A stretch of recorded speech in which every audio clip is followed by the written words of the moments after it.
दोस्तों नमस्कार एवं स्वागत है हमारे यूट्यूब चैनल विद्यांतरा यूट्यूब चैनल पर। आप लोगों को स्वागत है।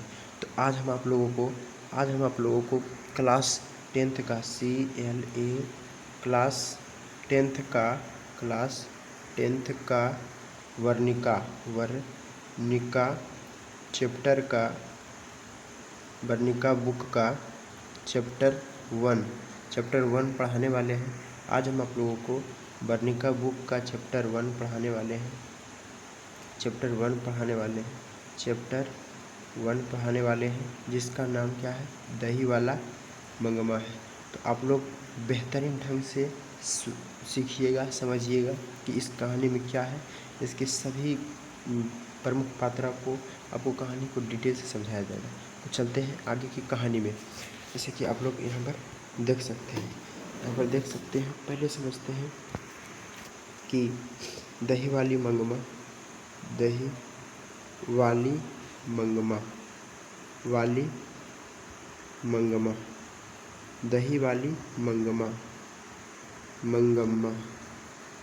है ना। यह क्या थी, एक बूढ़ी महिला थी, यह एक बूढ़ी गरीब महिला थी, है ना। सबसे पहले हम समझते हैं लेखक परिचय, यानी कि लेखक का इंट्रोडक्शन समझते हैं।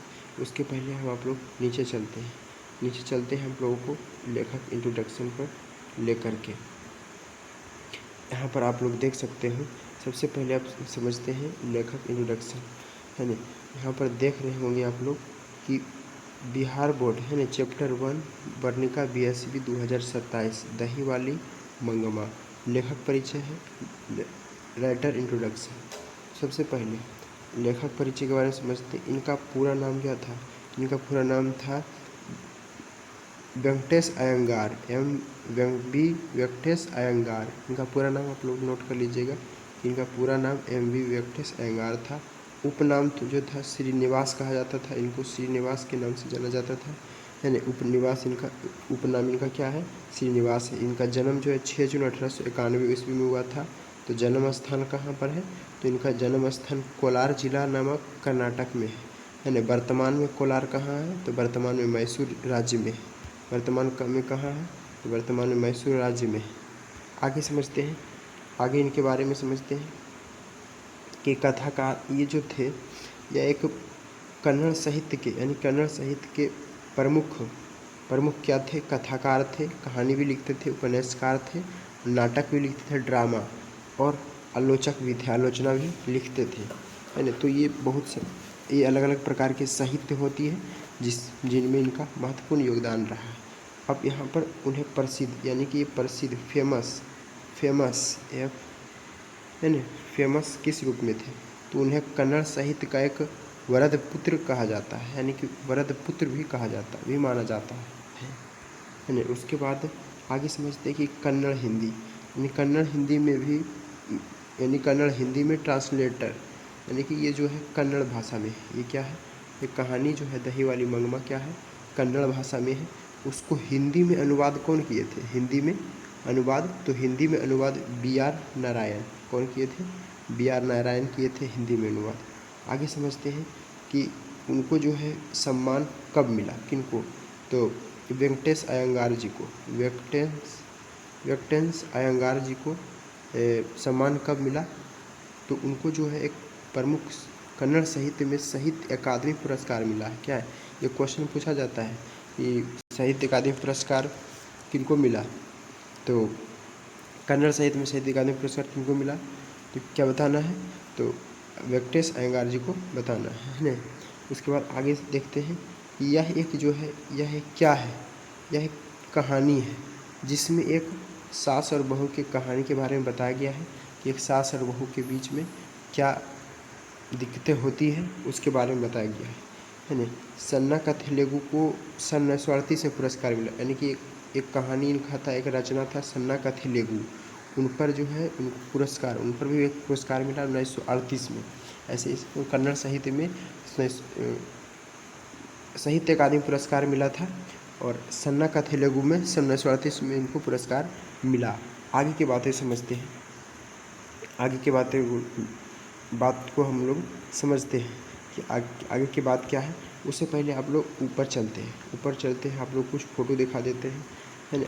आप लोगों को कुछ फ़ोटो दिखा देते हैं। जैसे कि आप लोग यहाँ पर देख रहे होंगे, जैसे कि ये बूढ़ी महिला, मासूम सी महिला थी, मंगमा थी, जो कि क्या करती थी, बेंगलोर में, है ना, क्या बेंगलोर दही बेचा जाया करती थी। ये जो थी, इसका गांव का नाम जो था कोलार नामक एक ग्राम था, वेंकटपुर।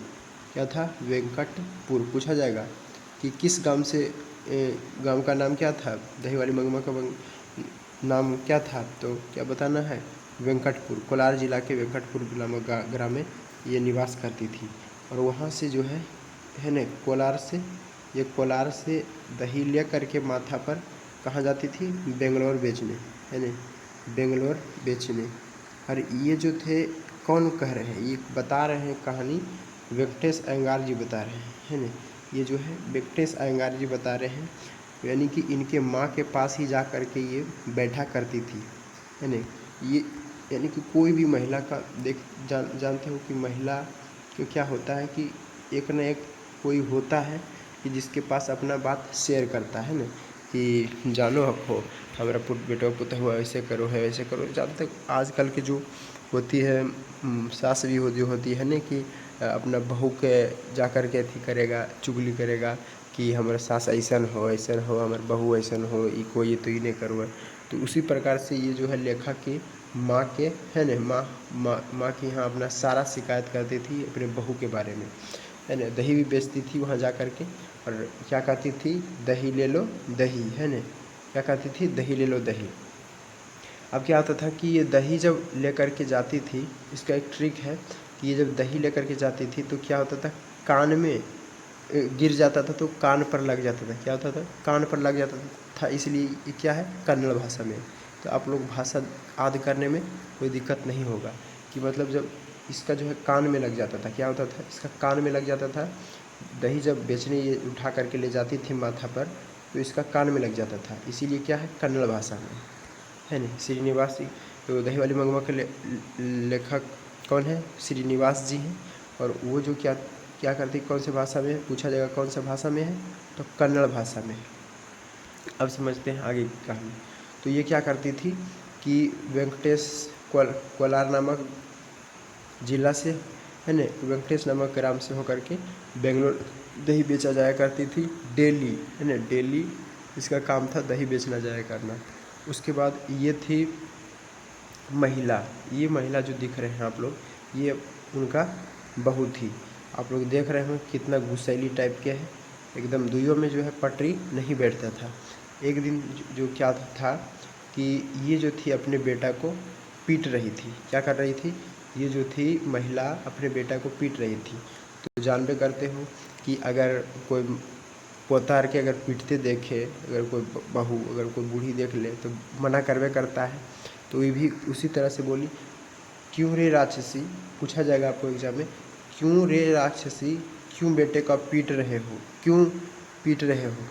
तो पूछेगा कि क्यों रे राक्षसी, क्यों पीट रहे हो? तो ये किसने बोला? तो किसने बोला? नंजमा ने, मंगमा ने, रंगप्पा ने। इसका नाम रंगप्पा था, इसका नाम नंजमा था, बहू का नाम नंजमा था, इसका नाम मंगमा था। तो किसके बारे में बोलोगे? तो नंजमा के। किसने बोला? तो मंगमा के बारे में बोलोगे कि मंगमा ने ये शब्द बोला था कि क्यों रे राक्षसी, क्यों पीट रही है। तो उसी बीच में क्या हो गया, इसको लग गया गुस्सा कि हम पीट रहे हैं तो इसको क्या मतलब है, अपना बेटा को सुधार रहे हैं, अपना बेटा को कुछ करें। उल्टा जो है इसको जो है ये अपने क्या इस करेगी, ये मतलब कि इसी पर गुस्सा गई, है ना। तो इसी पर जब उल्टा गुस्सा गई तो ये बोली कि आने दो हमारा बेटा को, यानी कि इसका जो पति था उसका कही कि आने दो, हम शिकायत करेंगे। तो उसके बाद जब इसका बेटा जब आया तो इसका शिकायत किया कि ऐसा ऐसा तुम्हारा पत्नी हमारे साथ बोल रही थी। तो क्या हुआ कि बेटा जो था, इसका जो बेटा अपना पत्नी को मना ना करके, अपना पत्नी को ना समझा करके उल्टा माँ को ही 2 बात सुना दिया। तो इसे लगा तब तब जा कर के इसको पहाड़ टूटा, इसके जीवन में पहाड़ टूटा। इसको लगा कि अलग हो जाने में ही फ़ायदा है, तो ये अलग होने के लिए सोची, अलग होने के लिए सोची।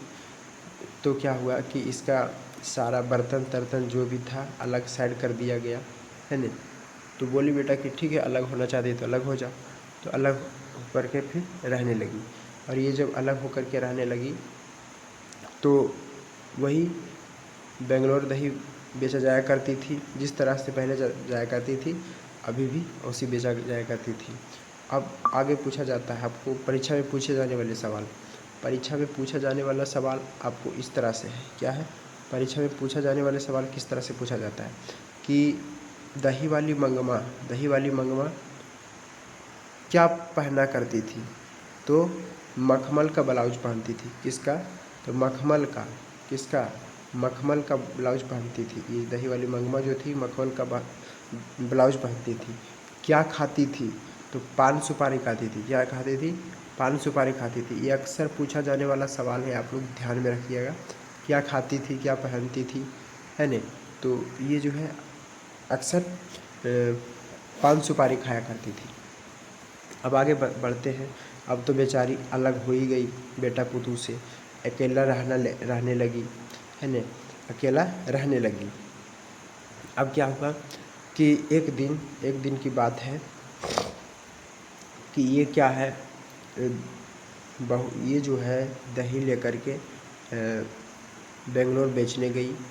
उसके बाद क्या करती थी ये माँ जी लेखक के माँ जो थे उसको माँ जी कहती थी, उन्हीं के पास बैठती थी। मतलब कुछ देर उन्हीं के पास बैठती थी, उन्हीं के पास बात विचार होता था कि हमारा ऐसे हुआ, हमारा जीवन में ऐसे चल रहा है। एक दिन की बात है कि ये जब दही बेच करके आ रही थी, दही बेच करके जब घर आ रही थी तो इसको भेटा गया ये लंगवा, है न, ये चोरा। ये जो था एकदम जुआरी था। क्या था? जुआरी था, अब बदमाश था, है न। गांव का क्या था? उसी के गांव का था। कहाँ के था?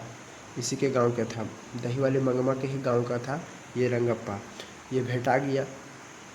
ये तो जानता था कि कमा करके आता है, इसके पास पैसा रहता है।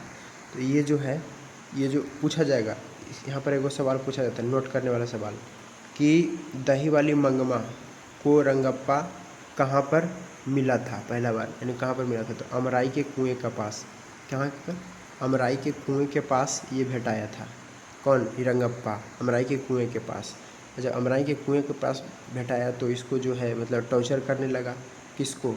इसको टॉर्चर करने लगा। ये इसको टॉर्चर करने लगा कि पैसा उसा मांगने लगा, छीनने उन्हें सोचा। तो ये जो है किसी तरह से करके अपना मतलब कि जो है अपना इज़्ज़त, अपना जान बचा करके, अपना पैसा बचा करके भागी, है न। उसके बाद जो है बिहान जो है जब सुबह हुआ तो सुबह जो है इसके बहू को पता चल गया कि हमारी जो सासू माँ है उससे कोई जो है रंगप्पा नाम का आदमी मिला है और वो उससे पैसा छीनने का और उसे संपत्ति को जो है हड़पने का साजिश कर रहा है। तो क्या हुआ कि उसने एक तरकीब सोचा, इसने एक तरकीब सोचा कि कोई तरकीब सोचा जाए। क्या हुआ कि जानबूझ करके अपने ये जो बेटा है, बेटे को इसके पास भेजा, दादी के पास। जानबूझ करके अपने दादी के पास भेजा कि जाओ, है न। उसके बाद क्या हुआ कि जब ये लड़का अपने दादी के पास गई तो ये कुछ ना कुछ, अगर अलग भी हो जाती थी तो कुछ ना कुछ अपना पोता के लिए लाया करती थी, है ना। अलग भी थी तो ये कुछ ना कुछ लाया करती थी। और भेजा तो गया, इसके पास गया। अब उसी बहाने से, अब ये जो था बहाना बना करके अपना सासू माँ के पास गई, खोजते खोजते अपने बेटा को, ताकि इनको लगे कि अपना बेटा को खोजने आया है न। इसका नाम लेते हुए, हकाते हुए, इसका नाम इस कहानी में नहीं प्रस्तुत किया गया है, नहीं तो उसका पति का नाम प्रस्तुत किया गया है, बस नंजमा इसका नाम प्रस्तुत किया गया है और इसका नाम प्रस्तुत किया गया। तो इसको हकाते हुए गया तो यहाँ पर ये बोली कि ये हमारे यहाँ है। तब जा कर के क्या हुआ कि वहाँ पर ऐसा तरकीब बनाई और तब जा कर के वहाँ पर क्या हुआ कि इन दोनों के बीच मेल मिलाप हो गया। पहले लड़ी झगड़ी हुई थी, बस दोनों आपस में क्या हुई, मिल गई। क्या हुई, दोनों आपस में मिल गई। तो इसके माध्यम से कहना यह चाहते हैं कवि, इस कहानी के माध्यम से, बस कहानी यहीं तक था। और तो इस कहानी के माध्यम से कवि यह कहना क्या चाहते हैं, पहले ये समझो कि इस कहानी के माध्यम से कवि कहना क्या चाहते हैं। तो इस कहानी के माध्यम से कवि सास और बहू के बीच के झगड़ा के बारे में बताए हैं। यह जो है हर घर का कहानी है नहीं, यह क्या है, हर घर का कहानी है। तो आपस में बहू मिल के रहना चाहिए। मगरमच्छ के समान किसे कहा गया है, ये क्वेश्चन पूछा जाता है। मगरमच्छ के समान किसे कहा गया है, मगरमच्छ के समान किसे कहा गया है, तो बहू को कहा गया है ना। मगरमच्छ के समान किसे कहा गया, ये क्वेश्चन पूछा जाता है बिहार बोर्ड में। अक्सर ये क्वेश्चन पूछा जाता है कि मगरमच्छ के समान किसे कहा गया है, मगरमच्छ के समान किसे कहा गया है, तो बहू को कहा गया है ना, बहू को कहा गया है। तो आई होप कि आप लोग समझ गए होंगे, कहानी को बढ़िया तरीके से समझे होंगे। आप लोगों को विस्तृत से और अभी बताते हैं, अभी हम आप लोगों को छोड़ करके नहीं जाएंगे, आप लोगों को अभी सारांश बताएंगे। तो देख सकते हैं कि ये जो थी मंगमा, क्या थी, मंगमा एक बूढ़ी दही बेचने वाली महिला थी। क्या थी, एक दही बेचने वाली महिला थी। क्या थी, मंगमा एक बूढ़ी दही बेचने वाली महिला थी। क्या थी, बूढ़ी दही, अरे यार काम करने, हाँ क्या करती थी, बेचने वाली महिला थी, मेहनती थी, ईमानदार थी और स्वाभिमानी थी। दही बेचकर अपने परिवार को गुजारा करती थी। अरे यार सॉरी, इसके लिए आप लोग क्षमा कीजिएगा।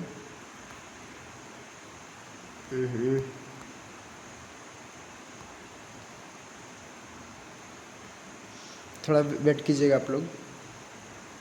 हाँ, तो जैसे कि हम आप लोग बात कर रहे थे यहाँ पर बात कर रहे थे, है ना, यहाँ पर बात कर रहे होगे थे कि ये क्या थी, तो एक बूढ़ी बेचने वाली महिला थी, वह ईमानदार थी, स्वाभिमानी थी, दही बेचकर अपना क्या करती थी, परिवार का भरण पोषण करती थी। नजमा मंगमा की क्या थी, बहुत ही जो स्वाभिमान, चिड़चिड़ा, आप लोग चेहरा से ही देख सकते हैं, और मंगमा की मदद कम करती थी और कई बार उनसे झगड़ा भी होता था। जानते करते हो कि सॉरी यार,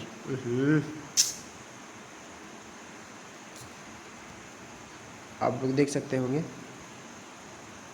यहाँ पर कि मंगमा की जो है मदद नहीं करती थी, मतलब कि झगड़ेलू टाइप के एकदम, जैसे कि सास बहू में एकदम झगड़ा होते रहता। अब मंगमा पोता प्यारा मासूम था, वो लड़ाई हो जाने पर भी अपने दादी के पास चला जाता था। अक्सर जो होता है, पोता जो होता है, कितनों अपना सास बहू कितनों लड़ा रहे, ये नहीं देखेगा कि दादी और माँ लड़ी हुई है। इसका बस यही है कि दादी कहले जाएगी, हाँ दादी 5 रुपये लाही, मिठाइयाँ लाही, है ना, इसी तरह से कहले जाती है और दादी से ठग लेता है। तो उसी प्रकार से बहुत प्यार करता था और उनसे साथ रहता था, दादी खूब करता था, है ना। ये जो था, ये ससुरा गांव के चोर था। ये जो था सॉरी यार, इसके लिए आप लोग क्षमा कीजिएगा, है ना। उसके ये ससुरा जो था बहुत एकदम बदमाश आदमी था, एक गांव के एकदम लवारिस और चोर डकैत था, है ना, रंगप्पा चोर जुआरी था। उसके बाद ये जो थे लेखक की माँ थी, जिनके पास माँ जी कहकर बैठा करती थी और उनसे गप्पे लड़ाती थी, बातचीत करते थे। और ये थे गांव के लोग, बेंगलोर के लोग, जो कि इनसे क्या खरीदते थे, तो इनसे जो है दही खरीदते थे। आगे हम बात करते हैं कुछ बिंदु पर, है ना, कुछ बिंदु पर हम आगे बात करते हैं। तो चलिए आगे हम बात करते हैं, किस पर बात करते हैं, तो आगे हम बात करते हैं कहानी का सारांश। आप लोग देख सकते हैं, कहानी का सारांश देख सकते हैं। दही वाली मंगमा एक भावुक और पारिवारिक कहानी है। क्या है, आप लोग को सारांश कहेगा लिखने तो इस प्रकार से लिखेगा कि दही वाली मंगमा एक भावुक और पारिवारिक कहानी है ना। मंगमा नाम की एक विधवा महिला का चरित्र चित्रित किया गया। क्या किया गया है, मंगमा नाम की एक विधवा महिला का चरित्र चित्रित किया गया। इनका पति नहीं था, जो आत्मनिर्भर होकर गांव से शहर बेंगलोर में दही बेचकर अपना जीवन यापन करती थी। कहानी में उनकी बहू क्या है, उनकी बहू और नंजमा के साथ अधिकारों और स्वतंत्रता को लेकर हुए मनमुटाव को बड़ी सहजता दर्शाया गया, जो कि आज के पारिवारिक परिवेश में प्रासंगिक है। मतलब कि जो है ये जो थी नंजमा चाहती थी कि हमारा पति और हमारा बेटा पर केवल मेरा अधिकार हो, और ये जो थी मंगमा चाहती थी कि हमारा बेटा हमारा पुत्र पर केवल हमारा अधिकार थे। मतलब कि अधिकार को लेकर के दोनों में क्या था, दोनों में मतभेद था, दोनों में लड़ाई चलता था। यानी कि वो चाहती थी कि हमर मलिकाना चले, आजकल के जो होती है नए पुतहू आ जाती है और क्या वरना घर के मालकिन बनना चाहती है, तो वही नहीं होने देना चाहती थी। कौन? मंगमा। इसी बीच के कारण जो दोनों में विवाद था। और ये आज का घर का कहानी है, ये कोई बड़ी कहानी नहीं है कि बड़ा कहानी आपको समझने में दिक्कत होगा। ये है जो आपके घर में भी बीतता होगा। ये सारी चीज़ें आपको दादी भी आपकी माँ से लड़ती होगी, आपके माँ भी दादी से लड़ती होगी, तो ये हर घर का चीज़ है, तो आप लोग समझ सकते हैं। आगे हम बात करते हैं कुछ स्लाइड में इस तरह से बात करते हैं, है ना। अब आप लोगों को क्या बता गए, आप लोगों को याद रखने की बात क्या है, लेखक परिचय से आप लोगों को पूछा जाएगा कि जन्म कब हुआ था, लेखक का जन्म कब हुआ था, है ना। उसके बाद यह कहानी का अनुवाद किससे किया गया है। आप लोगों को एक बात और बताया जाता है कि इस कहानी को जो है अनुवाद किससे किया गया है ना, अनुवाद। तो इसको जो है सन्ना कथी लघु को आपको बता दिया गया है कि 1968 में प्रकाशित हुआ था। और ये जो है अब आप लोगों को बता दें, हम यहाँ पर आप लोगों को बता दें कि सन 1938 से प्रकाशित हुआ था। एक कथा जो था, है ना, एक कहानी है बहू और बहू की कहानी के साथ, है ना। अब यहाँ पर आप लोगों को बता दिया गया है। अब उसके बाद बता दें कि यह जो है उन्हें जो है ज्ञानपीठ पुरस्कार भी मिला था। क्या मिला था? उन्हें ज्ञानपीठ पुरस्कार भी मिला था। किनको? तो श्रीनिवास जी को ज्ञानपीठ पुरस्कार भी मिला था। किनको? तो वेंकटेश अय्यर जी को। आगे हम और बात करते हैं कि यह जो कहानी है, यह कहानी कहाँ से लिया गया है। तो यह कहानी जो है कन्नड़ भाषा यानी कन्नड़ भाषा में है। और यह जो कहानी है national book trust of India, क्या आप लोग याद रखिएगा, national book trust of India, है ना। इस बुक से यह कहानी को लिया गया है। यह एक कन्नड़ भाषा में लिखा हुआ है। अब ये तो आप लोगों को बता दिए थे कि ये आप लोग ध्यान रखिएगा कि दही वाली मंगमा में मंगमा जो है क्या पहनती थी, तो मखमल का ब्लाउज पहनती थी, है ना। क्या खाती थी, तो पान सुपारी खाती थी। ये आप लोगों को ध्यान रखने योग्य बातें हैं। दही बेचने कहाँ जाया करती थी, तो बेंगलोर दही बेचने जाया करती थी। क्यों रे राक्षसी, क्यों मार रहे हो बच्चे को, किसने बोला, तो मंगमा ने बोला, है ना। ये सारा ऑब्जेक्टिव आप लोगों को पूछा जाता है। और आप लोगों को पूछा जाता है सब्जेक्टिव में, तो आप लोगों के लिए अगला सेशन सब्जेक्टिव ऑब्जेक्टिव का सारा ऑब्जेक्टिव जो इससे बनता है, सारा सब्जेक्टिव लेकर के आएंगे। तो अगले सेशन के लिए आप लोग इंतज़ार कीजिएगा। जब तक के लिए जय हिंद, जय भारत। मिलेंगे अगले